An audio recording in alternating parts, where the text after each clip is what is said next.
வாக்களிக்க பணம் கொடுப்பது சனநாயகமா? தன்னுடைய கருத்துக்களை முன்வைக்க மதுரம் ராஜ்குமார் அவர்களை மேடைக்கு அழைக்கிறோம். மதுரம் ராஜ்குமார், எந்த வகுப்பு படிக்கிறீங்க? 5ஆம் வகுப்பு படிக்கிறேன். 5ஆம் வகுப்பு. எந்த பள்ளிக்கூடம்? Salem Vazhapadi government school. சேலத்திலிருந்து வந்திருக்கீங்க. அது என்னது டேக்? நான் ஒரு ரெக்கார்ட் செஞ்சேன். என்ன ரெக்கார்ட்னா? சாதனை. என்ன சாதனை? 10 மணி நேரம் தொடர்ந்து கவிதை எழுதி ரெக்கார்ட் செஞ்சேன். ஓ, கவிதை நீங்கள் எழுதுவீங்களா? 10 மணி நேரம்? பெரிய விஷயம்தான். எத்தனாவது படிக்கும்போது எழுதுனீங்க நீங்கள்? 5ஆம் வகுப்பு. 5ஆம் வகுப்பு படிக்கும்போது 10 மணி நேரம் எழுதுறீங்க. ஆங்கிலமா தமிழா? தமிழ். தமிழ் தான். தமிழில் 10 மணி நேரம் எழுதுறதெல்லாம் பெரிய விஷயம். என்னாலாம் 10 நிமிஷம் ஒழுங்காக பேச கூட முடியாது. வாழ்த்துக்கள். நன்றி. சரி, தேர்தலில் வாக்களிக்க பணம் கொடுப்பது சனநாயகமாகுமா? உங்களுடைய கருத்துக்களை முன்வைக்கிறீங்களா? சரி. அன்பார்ந்த சனநாயகத்திற்கு என் பொன்னான வணக்கங்கள். சனநாயகம்னா என்னவென்று தெரியுமாங்க? சனநாயகம்னா நம்ம மக்கள் தன்னுடைய தலைவர்களை மக்களே தேர்ந்தெடுக்கிற தலைவர்கள் தான் சனநாயகம். மக்களாட்சி தான் சனநாயகம். அப்படி இருக்கிறப்ப சனநாயகத்தில் பணம் கொடுத்து சனநாயகத்தில் ஓட்டு வாங்கிறது அப்படிங்கிறது தப்பு தாங்க. எப்படின்னா, விலை கொடுத்து ஓட்டு வாங்கிறதும் தப்பு, விலை கொடுத்து ஓட்டு கொடுக்கறதும் தப்பு, விலை கொடுத்து வாங்கிறதும் தப்புங்க. அதனால் நம்ம விலையே இல்லாமல் நம்ம ஓட்டு போட வேண்டியது நம்ம கடமைங்க. அது நம்ம கடமையை நம்ம செய்ய போகிறோம். அதுக்கு அவங்க பணம் கொடுக்குறாங்க. அந்த பணத்தை நம்ம என்னங்க சொல்லுவோம்? பிச்சை.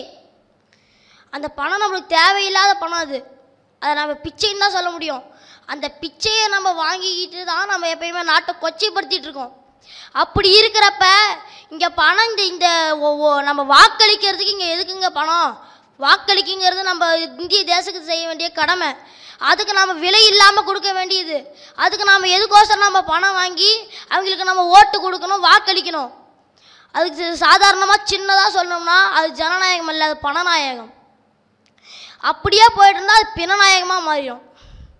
அதனால் இப்போ நம்ம எங்கள் ஊரில் கூட பார்த்திங்கன்னா, பக்கத்தில் ஒரு திருவிழா நடந்துச்சுன்னா சொந்த காசில் உழைச்சி அதிலேருந்து 100, 200 செலவு பண்ணி அந்த திருவிழாவுக்கு போய் பார்த்துட்டு வரோம். அதோட எங்கள் ஊரில் ஜல்லிக்கட்டு நடந்துச்சுன்னா அதுக்கு 50 ரூபா 100 ரூபா சேமித்த பணத்துலேருந்து எடுத்துகிட்டு போகிறோம். எங்களுக்கு பிடிச்ச நடிகர் ஒரு படம் நடித்தார்னா அதுக்கு 500, 1000 செலவு பண்ணி அந்த படத்தை பார்த்துட்டு வரோம். ஆனால் இந்த ஓட்டு போடுறதுக்கு மட்டும் எதனால் யாராவது பணம் கொடுப்பாங்களான்னு எதிர்பார்க்குறோம் அப்படிங்கிறது எனக்கு புரியல. சின்னதாக சொல்லணும்னா, ஓட்டு போடுறதுக்கு பணம் கொடுக்குறவங்க மகா பாவி. ஓட்டு போடுறவங்களுக்கு பணம் கேட்குறவங்க தேச துரோகி. இதுதான் சின்னதாக சொல்லணும்னா. நான் உங்களுக்கு ஒரு சின்ன புரி வைக்கிற மாதிரி ஒன்று சொல்லலான் இருக்கேன் எளிய முறையில். எப்படி இந்த நம்ம ஓட்டை பணம் கொடுத்து போட்டால் என்ன நடக்கும்னு. நான் இப்போ ஒரு உயரிய பதவியில் இருக்கேன்னு நீங்கள் வச்சுக்கோங்க. அப்படி இருக்கிற எனக்கு எல்லா திட்டத்திலையுமே நான் கையெழுத்திட உரிமை இருக்குது. அப்படி என்னாலையும் எல்லாரையும் எல்லா திட்டத்தையும் கொண்டு வர முடியும். எப்படின்னா, பெண்களுக்கு பாதுகாப்பு, குழந்தைகளுக்கு பாதுகாப்பு, அப்புறம் இளைஞர்களுக்கு வேலை வாய்ப்பு, அப்புறம் பசுமை புரட்சி, மின்சார தேவைகள், ஏழைகளுக்கு வீடு வாங்கி கொடுக்கறதுக்கு, வீடு கட்டி கொடுக்கறதுக்கு, அப்புறம் மரங்கள் நடுறதுக்கு, கால்நடைகள் வாங்கி கொடுக்கறதுக்கு போன்ற எல்லா தேவைகளையும் என்னால் செய்ய முடியும். இப்படி இருக்கிறப்ப வேற ஒருத்தனுடைய இயலாமையால் 1000, 2000 ரூபா கொடுத்து என் வேலையை அடமானம் வாங்கிக்கிறாங்க. அப்படி இருக்கிறப்ப அவங்க என்ன செய்வாங்க தெரியுமாங்க? அவங்க சொந்தங்களுக்கு மின்சார வசதி செஞ்சு கொடுப்பாங்க, ஆரோக்கியம் பார்ப்பாங்க, சுகாதாரம் பார்ப்பாங்க, அவங்களுக்கு எல்லாமே செஞ்சு கொடுப்பாங்க, அவங்களுக்கு என்ன வேணுமோ குறை வைக்காமல் செஞ்சு கொடுப்பாங்க. ஆனால் அப்புறம் அப்படியே நடந்துகிட்டு இருந்தால் நாடு என்ன ஆகுறது? நாட்டு மக்கள் என்ன ஆகுறது? என்ன ஆகுறதே தெரில. அதனால தான் அதே நான் இப்போ அந்த இடத்துல என்ன கேள்வி கேட்க முடியாது. ஏன்னா நாங்கள் எந்த பதவியிலையுமே இல்லை. அப்போ என்னால் கேள்வி கேட்க முடியாது. அது மாதிரி தான் லஞ்சம் வாங்கிக்கிட்டு ஓட்டு போடுற மக்களும் அதே நிலைமையில தான் இருப்பாங்க. அதனால் லஞ்சம் வாங்கி ஓட்டு போடுறதுனால இதே நிலைமை தான் ஆகும். அப்படி இருக்கிறப்ப யாருக்கு நாங்கள் ஓட்டு போடுறது? லஞ்சம் நாங்கள் பணம் கொடுக்கறதுனால நாங்கள் ஓட்டு போடுறோம். சரி, அப்போ நான் எந்த திறமை இருந்தால் அவங்களுக்கு நான் ஓட்டு போடுறதுன்னா அவங்களோட திட்டம் இருக்கணும். நான் இந்த ஆட்சிக்கு இந்த பதவிக்கு வந்தால் நான் இந்த திட்டம்லாம் செஞ்சு தருவேன்.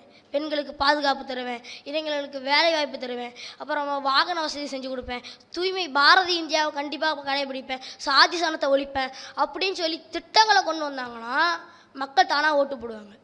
அந்த திட்டத்தை அவங்க நிறைவேற்றுறதுக்கும் தகுதியாக இருந்தாங்கன்னா அவங்களுக்கு தான் ஓட்டே கிடைக்கும், வாக்கே கிடைக்கும். அப்படி இருக்கிறப்ப அவங்களுக்கு நம்ம செய்ய வேண்டிய கடமையை நம்ம செஞ்சு தானங்க ஆகணும்.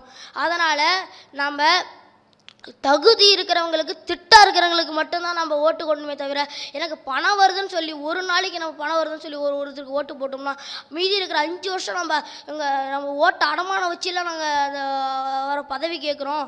அப்படி இருக்கிறப்ப அவங்களுக்கு திட்டம் இருந்தால் மட்டும்தான் மக்களுக்கு பயனுள்ளதாக இருக்கும்.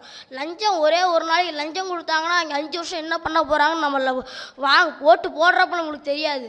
அதனால் என்றைக்குமே லஞ்சம் வாங்கி ஓட்டு போடுறதுனால எந்த யூஸ்லெஸ்ஸுமே எந்த பயனுமே இல்லை.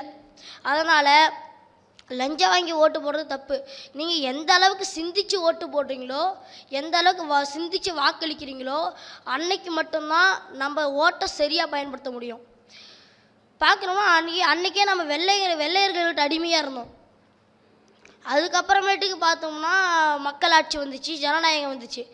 அதில் அரசியல் தலைவர்கள் கொடுக்குற பணத்துக்கு நம்ம அடிமையாக இருக்கோங்க. இப்போ ஓட்டு போடுறப்ப இப்படி அடிமையாக இருந்தோம்னா என்றைக்குமே நம்மளால் முன்னேற முடியாது. பணம் உருவாகணும்னா மனுஷன் தேவை அப்படின்னு நீங்கள் என்றைக்கு சொல்கிறீங்களோ அன்னைக்கு மட்டும்தான் நீங்கள் சரியாக சிந்திச்சிருக்கீங்கன்னு அர்த்தம். அதனால் பணம் வாங்கி ஓட்டு போடுறதுங்கிறது வாழ்க்கையில் கூடாத ஒரே விஷயம் அதுதான். என்னைக்கு நீங்கள் சிந்திச்சு ஓட்டு போடுறீங்களோ அன்னைக்கு தான் உங்கள் வாழ்வு ஓட்டை இல்லாமல் இருக்கும். நன்றி.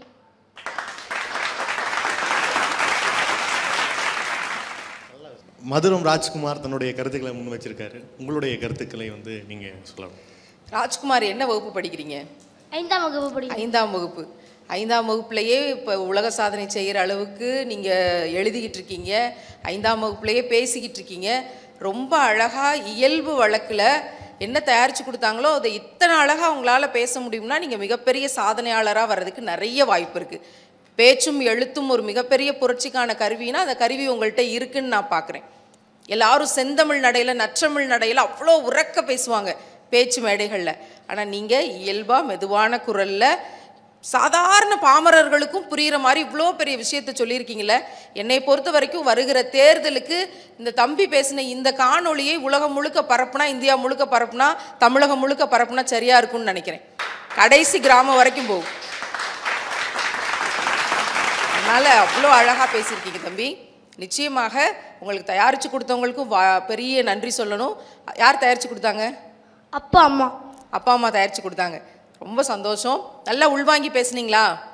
புரியுதா உங்களுக்கு நீங்கள் என்னெல்லாம் பேசிகிட்டு இருக்கீங்கன்னு? இந்த 10 வயசில் என்னுடைய பிள்ளைகள் ஓட்டு போடுறதுக்கு காசு வாங்க மாட்டேங்கிற பேச்சை பேச ஆரம்பிச்சிருக்காங்கன்னா நீங்கள் 20 வயசு ஆகும்போது ஒரு பெரிய மாற்றம் வரும்னு நம்புகிறேன் தம்பி. என்ன வாழ்த்துக்கள். ராஜ்குமார், ரொம்ப அருமையாக இருந்தது பேச்சு. எனக்கு பிடிச்ச ஒரு விஷயம், இந்த பண பரிமாற்றத்தை லஞ்சம்னு சொன்னீங்க. அது உண்மையிலே லஞ்சம் கொடுப்பதும் வாங்குவதும் குற்றம்னு நம்ம அரசு அலுவலகங்கள்லாம் எழுதி வச்சுருக்கிறாங்க. அதே மாதிரி ஓட்டு போடுறதுக்கு பணம் கொடுக்கறது மட்டுமில்ல குற்றம், வாங்குறதும் குற்றங்கிறதுன்னு சொல்லி ஒரு குடிமை சமூகத்துக்கும் இதில் பொறுப்பு இருக்குங்கிறத சுட்டி காட்டினது எனக்கு ரொம்ப பிடிச்சிருந்தது.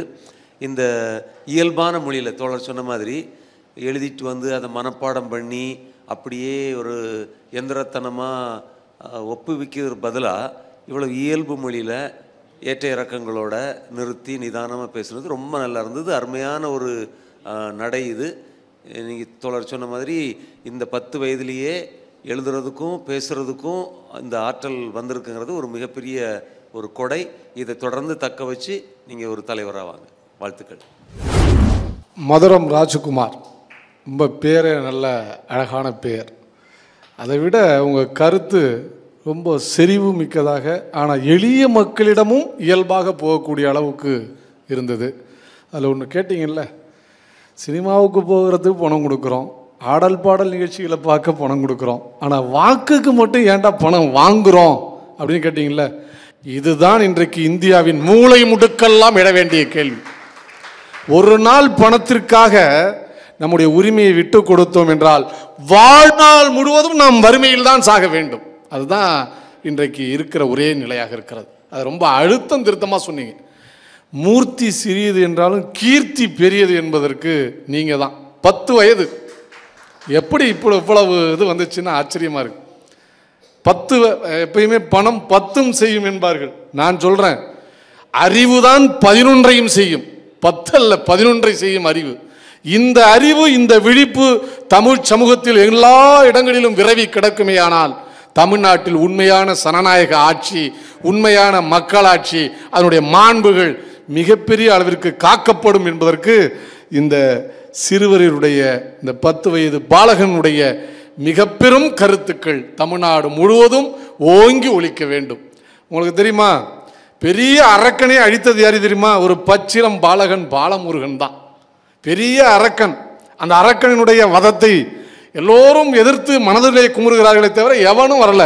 ஆனால் 10 வயது பாலகன், பச்சை பாலகன், அந்த மாபெரும் அரக்கனை எதிர்த்து முறியடித்த வரலாறு தமிழ்நிலத்துக்கு சொந்தமானது.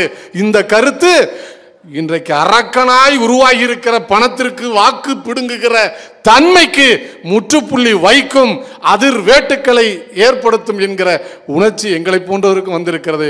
வாழ்த்துக்கள் ராஜ்குமார். ஒரே ஒரு ஆசை, 10 மணி நேரம் கவிதை எழுதுனீங்கல்ல, உங்களுக்கு பிடித்த ஒரு கவிதையை எங்களுக்காக சொல்லுங்களேன், ஆசையா கேட்கிறோம். ஞாபகம் இருக்கிறது. பாரதியார், இவ்வுலக வாழ்வை விட்டு அவ்வுலக வாழ்வை எட்டினாலும் எட்டயபுரத்தில் பிறந்தவர் எட்டா தூரத்தில் இல்லை என்றும் நம் இதயத்தில் இனிய கவிதை வடிவில். அருமை அருமை அருமை அருமை. எட்டாத உயரத்திற்கு சென்று விட்டீர்கள் கவிதையில. கவிதை, உங்கள் கவிதை கவிதை அல்ல, அது தமிழ் நிலத்திலே வீழ்கிற மாற்றத்திற்கான மாபெரும் விதை.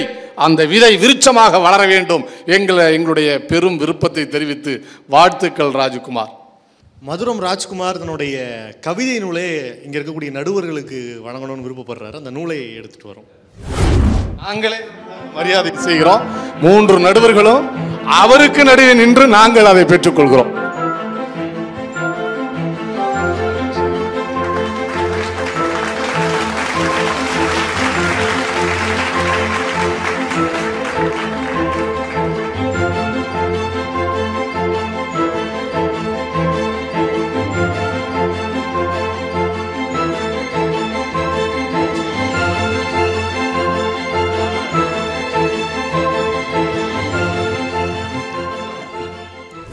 எல்லாருக்கும் நன்றி. இந்த என்னுடைய பையன் பேர் மதுரம் ராஜ்குமார். அவர் சின்ன வயதிலிருந்தே அவருக்கு கவிதை மீதான மிகப்பெரிய ஒரு ஆர்வம் உண்டு. அதை அவருடைய 3ஆம் வகுப்பு படிக்கும்பொழுது அவர் கவிதை போட்டிக்காக, பள்ளியில் நடந்த கவிதை போட்டிக்காக அவர் எழுத ஆரம்பித்த கவிதை போட்டிக்கு எழுதின குழந்தை அப்படிங்கிற தலைப்பில் இருந்து தொடங்கினது. அந்த தலைப்புக்கு எப்படி கவிதை எழுதுறது அப்படிங்கிறது தான் கேள்வி. குழந்தை எப்படி உருவாகுது, குழந்தை எப்படி பிறக்குதுங்கிற கேள்விக்கு அவருக்கு நாங்கள் சொன்ன பதிலை வச்சு அவர் எழுதின கவிதை 2 வரிகள். அம்மாவில் பாதி அப்பா, அப்பாவில் பாதி அம்மா, இரண்டும் சேர்ந்த கலவைதான் குழந்தை அப்படிங்கிறது அவருடைய முதல் கவிதை. அந்த கவிதைக்கு 2வது பரிசு கிடைச்சது. பிறகுதான் இவர்கிட்ட ஏதோ இருக்கு அப்படிங்கிறத உணர்ந்து நிறைய செய்திகளை பேச ஆரம்பித்து சின்ன சின்ன தலைப்புகளை கொடுத்து அவரை எழுத வச்சோம். அப்படி அந்த தலைப்புகள் மூலமாக கிடைச்ச கவிதை தான் நல்விதையின் முதல் தளிர். இது அவருடைய 4ஆம் வகுப்பு படிக்கும்போது வெளிவந்த கவிதை புத்தகம் இது. இப்போ இந்த வருடம் 2018 டிசம்பர் 11ஆம் தேதி அன்னைக்கு பாரதியாரோட பிறந்தநாள் அன்று அந்த அவருடைய திறமையை உலகறிய செய்யணும் அப்படிங்கிற ஒரு முயற்சியோட universal achievers book of records அப்படிங்கிற ஒரு சாதனை புத்தகத்தின் மூலமாக எந்த தலைப்பு கொடுத்தாலும் உடனடியாக கவிதை எழுதுவார். பார்வையாளர்கள் வந்தவங்க நீங்கள் அவங்கக்கிட்ட இருந்த தலைப்புகள் வாங்கி நீங்கள் எந்த தலைப்பு, அதுக்கு யோசிக்கிற நேரம் கூட எடுத்துக்காத அந்த ஒரு தன்மை தான் அவர் இடத்துல இருக்கக்கூடிய சிறப்பு. அந்த பார்வையாளர் இருந்த தலைப்புகளை வாங்கி அப்போவே எழுதப்பட்டது தான் 173 தலைப்புகளில் அந்த 10 மணி நேரத்தில் 173 தலைப்பு கவிதைகள் எழுதினார். அதை மிகச்சிறந்த ஒரு அவருடைய வாழ்நாளில் எங்களுடைய வாழ்க்கையில் மறக்க முடியாத ஒரு சம்பவம். அந்த 173 கவிதைகளையும் தொகுத்து அடுத்த புத்தகமாக தயாரிக்கப்பட்டு இருக்கு. அதுவும் வரணும். கற்றறிந்த மேடையில் இது எங்களுக்கு கிடைச்ச வாய்ப்புக்கு நான் நன்றி சொல்லிக்கிறேன். இந்த தமிழ் கூறும் நல்லுலகம் பெரியவர்களும் சான்றோர்களும் பையனையும் அவனுடைய எழுத்தையும் பேச்சையும் வரவேற்று அவனுக்கு எல்லா விதமான ஆதரவையும் கொடுத்து நீங்கள் ஏற்றுக்கணும் அப்படிங்கிறத நான் வேண்டுகோளாக நான் கொடுத்து நான் நன்றி சொல்கிறேன். நன்றி.